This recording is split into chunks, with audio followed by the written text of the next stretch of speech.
Hey there everybody, Coach Brandon here with Coach Ant, and today I'm going to teach you guys about attacking a closed turtle. Now we're getting into our chapter on the turtle position, so let's go over a few things. Before we get to actually attacking a closed turtle, let's start to distinguish what is turtle position and what's an open turtle and a closed turtle, and we'll start to introduce some concepts about turtle. Then we'll get into the details of attacking it. So Ant's going to take what's called turtle position here. Face the camera, thank you. So in turtle position, Ant has ended up on bottom position, but he doesn't want to give up any inside position. Okay, so a turtle position is better for Ant than the pins. Say for instance, if I had top side control, or mount, or knee mount, or north-south, or back control. Remember our 5 pins. We had 3 side pins. So if side control, north, south, and knee mount, those are all worse for Ant than turtle. In addition to the 2 straddle pins, mount and back control, those would also be worse positions for Ant than for him to be in turtle. So when somebody's in a bottom position and they can't yet recover their guard, they'll often go to a turtle position. Okay?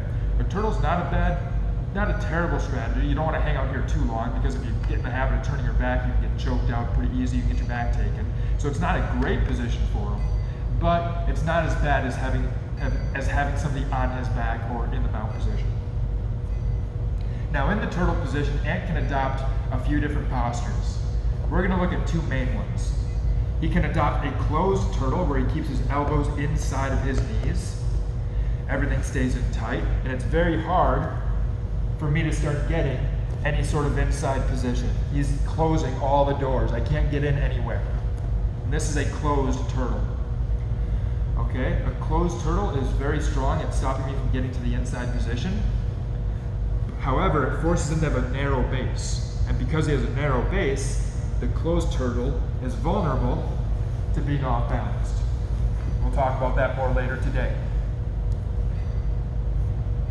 In contrast to a closed turtle, Ant can also take an open turtle, where the elbows are outside the knees. He might have the elbows wide, the knees are probably wide. And now if I were to go an off-balance Ant here, it's very difficult. He's just going to slide. The downside of an open turtle is I can now start putting hooks in and breaking them down. So Ant has a choice between taking a closed turtle and taking an open turtle. Understand that there are different sorts of escapes Ant can go into, and different turtle postures give way to different escapes. If he's playing tight, let me play turtle here. So we're going to go over these later in the month. Okay, we're not going to go over these in detail today, but just to get you an idea of where we're going to be going. When I'm in a closed turtle, because everything's in tight, I can start sitting through to guard and recovering my guard that way. I can roll over an inside shoulder to recover my guard. Or sometimes I can trap his wrist and I can roll over an outside shoulder and reverse it. If I'm in an open turtle, now usually my escapes are based more on good base, on wide base and strong structure. So if I'm in an open turtle, my escapes are probably going to be things like an inside leg stand-up, where I stand up and get away. I can stand up with the outside leg as well. I can do an outside leg stand-up. I could go into a 4-point position and try to shake them off. Things like that. And then there's also things we can do from either situation, such as rolling into the legs. If Ant were to make the mistake of keeping a leg in between my 2 legs, I can start rolling and going into leg attacks. And we're going to look at some examples of this later as well. Or we'll look at how to defend it, I should say. We won't look at attacking it for quite a while, but we'll learn how to defend it this month. So again, we have closed turtles and we have open turtles. Your opponent's going to try to escape the turtle as well. So you're going to have to learn to control this person, move with them as they try their escape attempts. And we're going to look at that later on in the month as well as we build skill. now that we have like the introduction to turtle out of the way, understanding there's open turtles and closed turtles and different strategies for dealing with each, let's start getting into the nuances and the details of one category here, attacking a closed turtle. So we're not worried about his escapes yet, we'll deal with escapes later. But today, let's look at how do we deal with somebody who's adopted a closed, tight turtle, and they don't want to give up any inside position. And remember, the key to breaking down a closed turtle will come down to off-balancing them because they have a narrow base of support. So Ant is going to take a turtle, just like so, have your, perfect. So from this position, I can adopt a number of stances in the turtle position. Okay, I can be like so, where my two knees are straddling Ant. This is one of my favorites. I can be in here, hip to hip, putting pressure on him. This one's also very common. And then we'll see later on in open turtles, I can start wedging knees and feet inside. I can start playing with either a straight knee wedge here, or a cross knee wedge. Start looking for crucifixes, lots of things we can do. Okay, but we're not going to get into all that. So let's go back to our basic stance. Here, my knees are surrounding his hips. I have my knees just like so. I'm over Ant's near hip, and I'm facing the far shoulder. So I'm at a slight angle. I'm not directly behind him. From this position, I want to try to, as much as possible, take a thin knife hand and start to wedge it between Ant's thigh and his stomach, and I put on a tight waist. Ant, can you posture up? So I put on a tight waist here. If possible, I like to reinforce the tight waist by grabbing the cross lapel. Okay, now if he goes to strip my tight waist away, it's going to be hard. If I'm here, he might start taking that hand and taking it out of his hip. So I reach through. I can either have an elbow deep tight waist where I use the pocket of my elbow against the hip, or I can go with a wrist deep tight waist where I use my wrist at the pocket of the hip. Either wrist deep or elbow deep, and if possible, elbow deep and combining it with this cross lapel grip is best of all, something I call a lapel tight waist. So we have an elbow deep tight waist, a wrist deep tight waist, and a lapel tight waist. Okay? So let's go back down. So I'm on my turtle position. I take a knife hand, going through, and I look. If I can find the far lapel, I will, and I'll get a lapel tight waist. If I can't, no problem. I'll just use an elbow deep tight waist. My right hand here is on the floor for stability, and I'm going to position my right knee right here next to Ant's knee. The reason I'm putting that knee there is because I want to block Ant's knee. If I'm here and I start pulling Ant, he might spread that knee wide and I won't break him down. So I come in with my knee here, and now I'm going to start to pull on the tight waist. I drive off my back leg right here. I'm going to drive off this leg for power. I pull. He can't open the knee because my knee blocked. So what I'm going to do is I'm going to pull until he goes down to his hip. Now, if he goes down to his hip and his shoulder, this is what we call a shoulder breakdown, and we'll deal with this later, okay? Let's say, for now, Ant is in turtle and he wants to stay in turtle. So as I break him down to a hip by blocking the knee, he's going to base on the elbow. I go here, and we end up just like so. I break him down to a hip, but he stays up on an elbow. Now, from this position,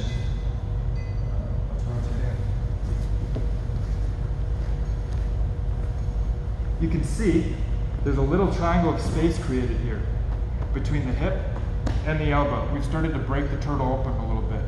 And I'm going to take my right knee right into this gap.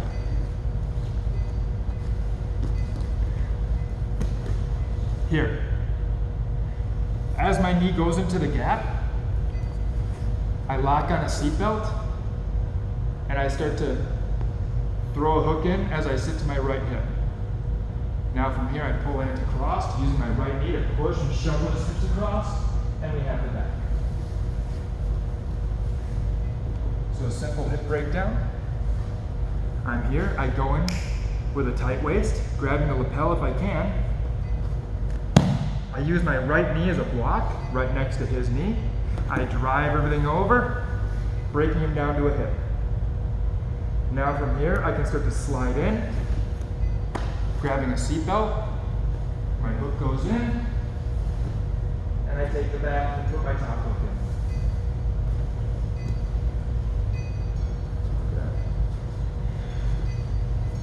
Some other things that can happen when I put that knee in.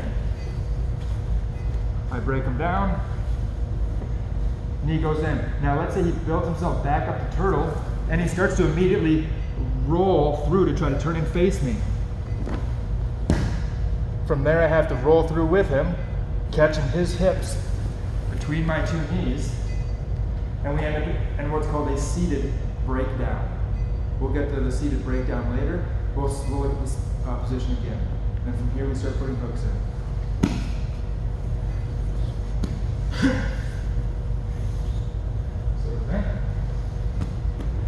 This time I go to break Ant down. I come in with the knee. He starts to run away from me. As I see him going away, and as I see he's going to keep going, I cover the far hip and I roll through with him to take the back, or sometimes we'll end up here in a seated breakdown as well.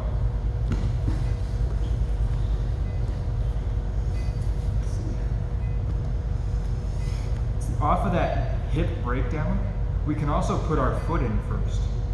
I just showed entries where I took my knee and I put my knee into the pocket underneath Ant's ribs. This time, I'm going to do the same thing with my foot though. I'm going to go foot first.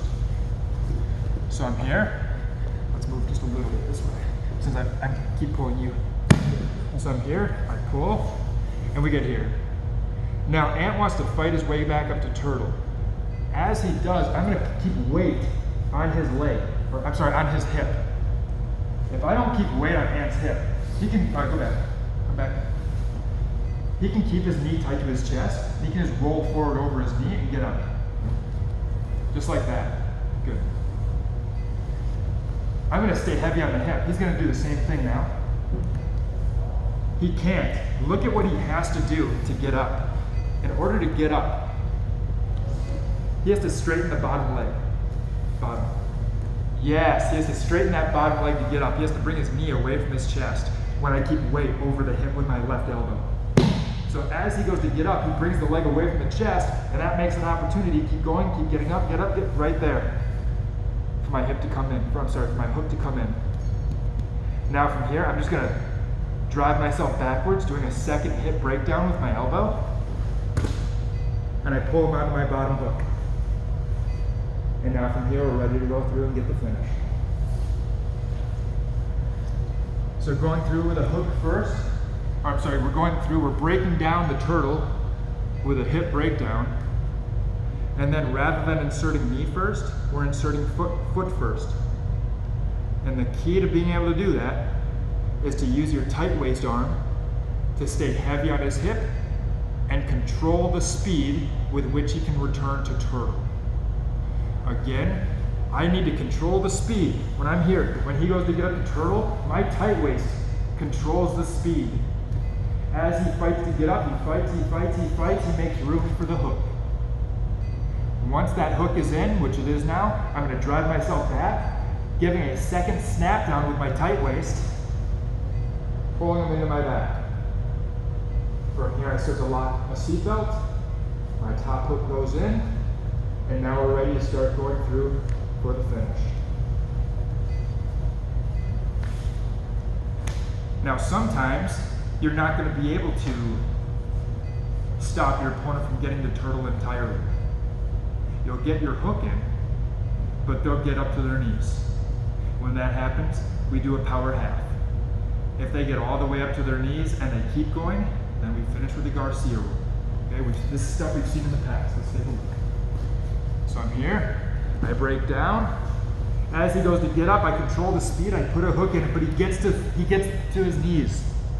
So I have a hook in, but he's back on his knees, he's in a good position. So now I need to start thinking about breaking him down. The first thing I'm going to do is establish diagonal control. I'm going to take a half claw grip right here. My left arm goes in, and I hook right over the shoulder like so, half claw grip. Now I have diagonal control. My right hook has Ant's right hip, my left arm has his left shoulder. From here, my right elbow goes on top of the head, right here, and I connect my hands. Now I'm gonna put all of my weight into my right elbow in an attempt to drive Ant's chin all the way down to his chest to get this effect here where you start pulling him over. I give an extra shift if I need to, and I can take the back from there. Okay. I'm here, I break him down. He goes to get back up, I control the speed, I insert a hook, but he gets all the way up. We initially establish diagonal control with my half claw grip, elbow and forearm behind the neck, and we connect our hands. You can use a gable grip or an S grip, a finger to finger or a palm to palm. Finger to finger or palm to palm, they're both good. Now from here, I sag my weight onto my right elbow, driving the chin down, using his top shoulder as counter leverage to pull against that shoulder as I drive the chin to the chest. We expose the back, insert hooks, and we get ready to finish. Now sometimes I get that hook in, but this time Ant doesn't just stay where he is. Once he gets to his knees, he's gonna keep rolling. He knows, oh, he doesn't have a far hook in. Maybe I can roll to a half guard. It'll look like this. Once I have a hook in, if Ant drops to this hip now, he might turn into me and end up in half guard. He might be in a better position than he was before.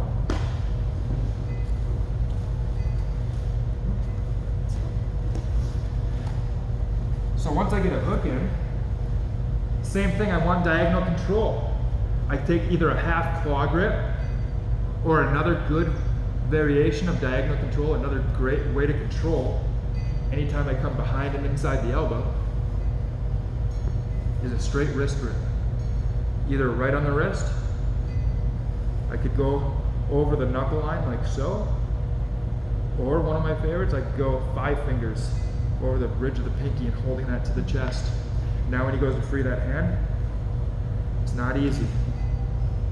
Now from here, I feel, once again, Ant is not accepting turtle. He starts to slouch to a hip. As soon as I feel this, let's rotate. As soon as I feel Ant slouching to this hip, I'm gonna cover the hip with my left knee and my shin. So when Ant rolls, he rolls on top of my left leg. He doesn't get his hips to the floor. Now I can't stay on my left side because I still don't have my left hook here. If I stay here, Ant's going to try to walk his hips out over that hook. So as soon as I land here, my right leg back heels to pull his hips, and I turn onto my right hip, and we complete the Garcia roll. From here we put the hooks in, and we take the back. Okay, so we have, once again, let's recap that really quick. I have options where I break him down and I insert the knee. I have options where I break him down and as he fights back up, I insert the hook, the foot. Okay, from there we got the second breakdowns, we got power halves, and we have Garcia rolls. It all depends on what he does.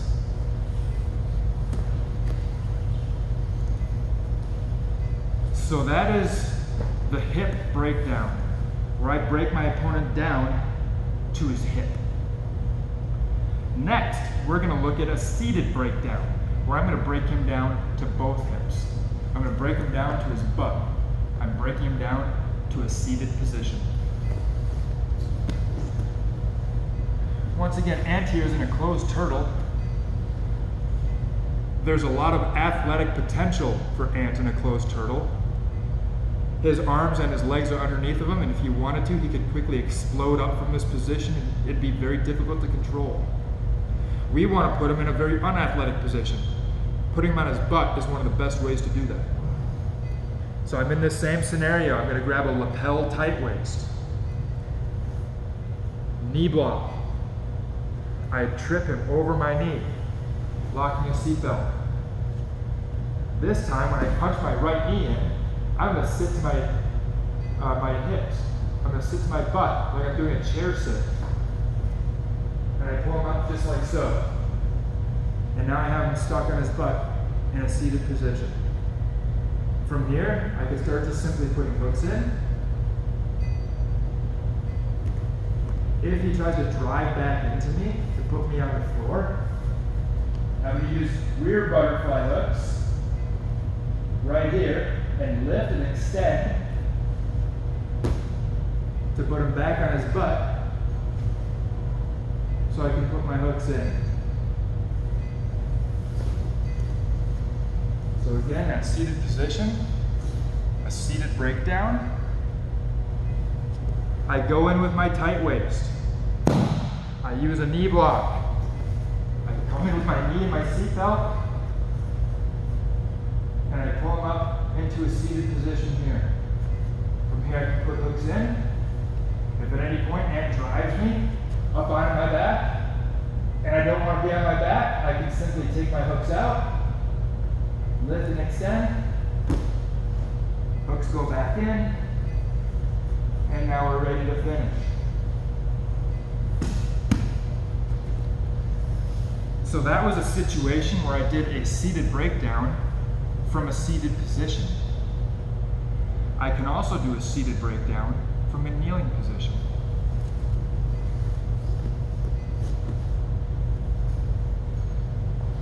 I go through, I punch in my tight waist, right? We have a knife thin hand, coming in, tight waist, lapel tight waist if possible, breakdown. Now from here I lock my seatbelt, but I don't slide, I don't penetrate with my knee this time. When I penetrate with my knee, I automatically go to my hip. So this time I stay right where I'm at, and I lock the seatbelt. Now from here, all I'm going to do is I'm going to sit Ant up to his butt. And we end up in this position here. Now from here, it becomes very easy for me to lean all my weight to one side and start putting hooks in. Just like so. So that again, we're using a seated breakdown, and this time we're doing it while staying on our knees. We don't penetrate with the knee underneath of his ribs this time. We stay right on our knees. I get my tight waist. I break him down, getting my seatbelt, and I pull him up to a seated position. Now from here, I can start to lean, coming up over with hooks. If you don't have the mobility to do this from the knees, you can try to stand up to the feet as well and put a hook in. Now one thing that might often happen, actually I think we cover this later on. Let's cover this in a future lesson.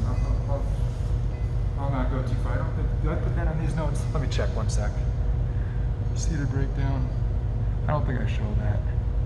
Oh, I do. Yeah, okay, I'll talk about it in here. I talk about it in this lesson too. The top hip scissor. Okay? So the top hip scissor comes about anytime we have our bottom hook in and our top hook is out. A seated breakdown is an optimal time that this might happen. So let's take a look. From here, I'm going to look to hit my seated breakdown, sit him up to his butt, and I put a hook in. Now as we fall, Ant's going to keep his knee tight to his chest, his top knee particularly. If his knee's away from the chest, the hook will go in so easy. I'm going to slip it. Perfect. When the knee is into the chest, it's hard to get the hook in. There's a couple different ways to get the hook in from here. The first thing I can do is I can lock a top hip scissor. A top hip scissor gains control of Ant's top hip here. The way it works is, even though I can't put my hook in, I'm going to cover the outside of his hip with my knee and my shin. And now from here, I'm going to cross my ankles. Here. Now when Ant tries to turn to his knees and turn to turtle, I have control of his top hip. He goes to fight his way out. My locked ankles on that top hip make it very difficult. If I unlock my legs and I just have a bottom hook, Ant can start to climb with that hip and get this knee to the floor. So when I'm in here and he's got that knee tight to his chest and I can't initially get my hook, one thing I really like to do as I lock that top hip scissor, I back heel and squeeze my knees. Now he goes to fight through his knees, and it's not easy through that top hip scissor. Now with this top hip scissor, sorry about that, I locked the wrong way on that last one. On the top hip scissor, I want to set this hook here, and now my bottom leg is going to come and hook over the top, so I can curl down and put pressure on that hip here. So when he chose to fight to his knees, very hard. Now I'm going to use this top hip scissor to extend him. So he's got this knee tight to his chest, right? See that? Hard for me to get my hook in. I'm going to use this, and I'm going to stretch using my back muscles to extend, and that pulls the knee away from the chest, so I can put the hook in. So let's talk about that again. I'm here. Let's say I'm here and Ant clears my hook. And I end up in a situation where I only have one hook in. Maybe it was a seated breakdown. Maybe I took his back and he cleared the hook later. Doesn't matter. I bite on the hip and I lock it in. Now when he goes to fight to his knees, it's not easy. Now pinching my knees together, I start to extend him out. That pulls his knee away from his chest. And bring your knee to your chest. Sorry. Pull your knee to your chest. He can only pull his knee so close. And that gives me the room I need to pummel this hook back in and reclaim my hook. Now there is a second way other than the top hip scissor. We don't get the same kind of control over the top hip as the top hip scissor gives us, but it is another way to get the hook in if you have mobility for it.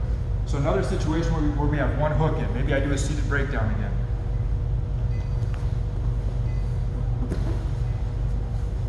And he's got his knee tight, so I can't get my hook in, is we can do a heel pummel.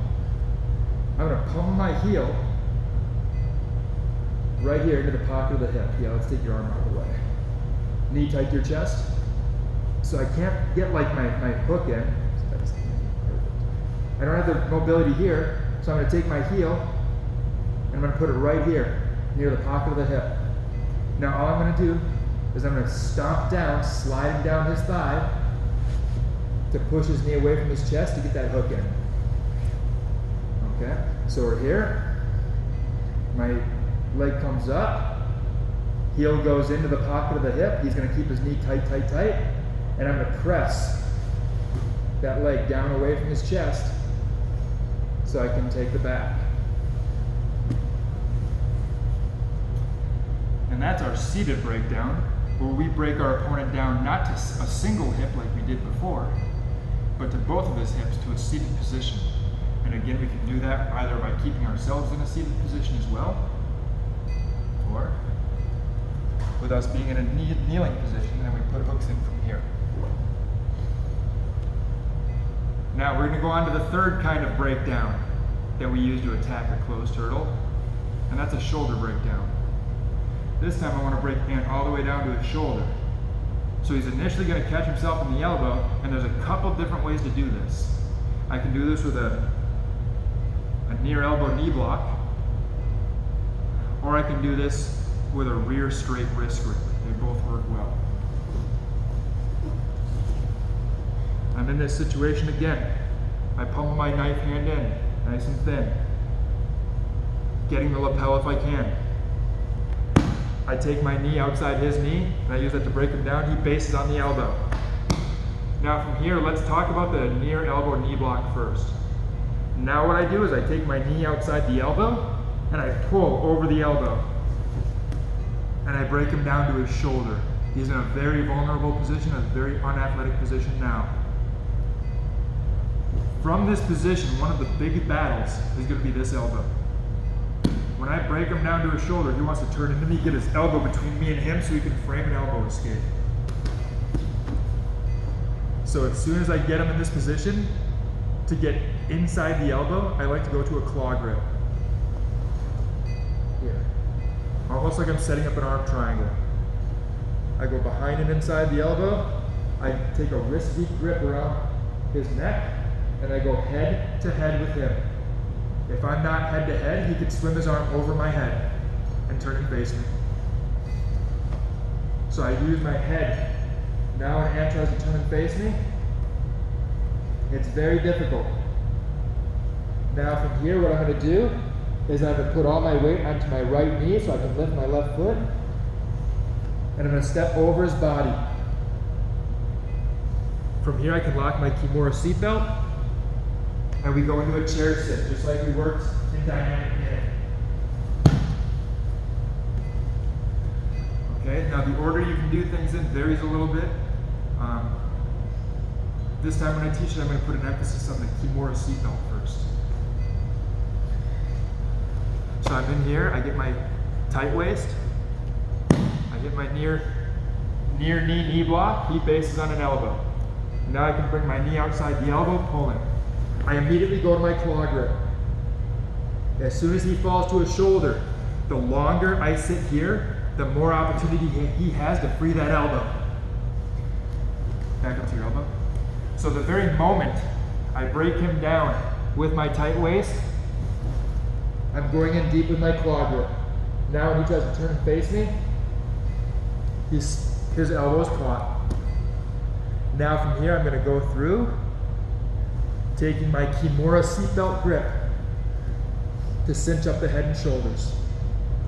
Now from here, all my weight goes onto my right side so I can pick my left foot up and step over into a technical mount. Now from here, I pull him up into my lap, do the chair sit to the far side, and now we're ready to start going through and getting our finishes that we're going to be looking at in the near future.